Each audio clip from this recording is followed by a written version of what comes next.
Meghan Markle has hit back at half-sister Samantha Markle's desperation to save her defamation case. The Duchess of Sussex is again trying to get the case dismissed after a previous dismissal attempt on June 17 was denied when Samantha, 57, filed an amended complaint. Meghan has reportedly filed a second motion to dismiss, June 27. In court documents obtained by US Weekly, the ex-royal and her team laid out their defenses to what they say is a meritless defamation case. The motion reads, in her desperation to save her case, plaintiff quite literally fabricated one of the statements, as evidenced by the missing interview transcript. It accuses Samantha of deleting numerous specific factual allegations and exhibits from the original complaint that would completely undermine Samantha's argument. It also references the 2018 email between Meghan and then Communications Secretary of Kensington Palace Jason Knauff, which was included in the first complaint. The email on its face disproved plaintiff's claim that Meghan was somehow responsible for the author's allegedly defamatory statements in Finding Freedom, the motion reads. Samantha filed her lawsuit in March this year in response to Meghan and Prince Harry's bombshell interview with Oprah Winfrey, which aired in March 2021. The author of Diary of Princess Pushy's sister claimed Meghan was not being honest about her past or their father Thomas Markle.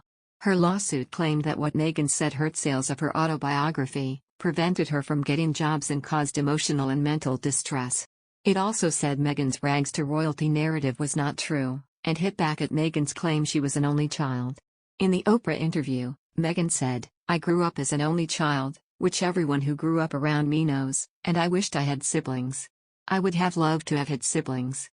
Samantha changed her last name back to Markle in her early 50s, only when I started dating Harry.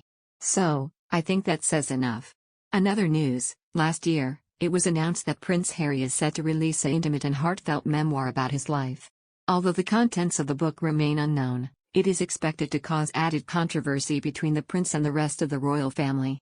Royal expert Richard Eden suggested that Prince Harry could be keeping a distance from the family until after release date because he can't face them.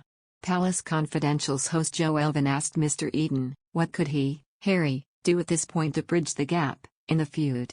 Mr. Eden said, there's a lot Harry could do, but I really do think he is keeping his family at a distance until his book is published. I really do. He added, I think that he is going to be saying some things which will be unpleasant and will go down badly with Prince Charles and Prince William, and he almost, sort of, can't face them.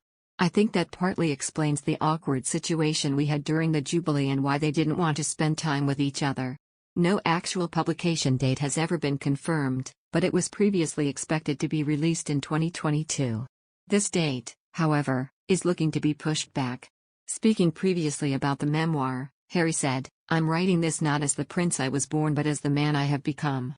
I've worn many hats over the years, both literally and figuratively, and my hope is that in telling my story, the highs and lows, the mistakes, the lessons learned, I can help show that no matter where we come from, we have more in common than we think.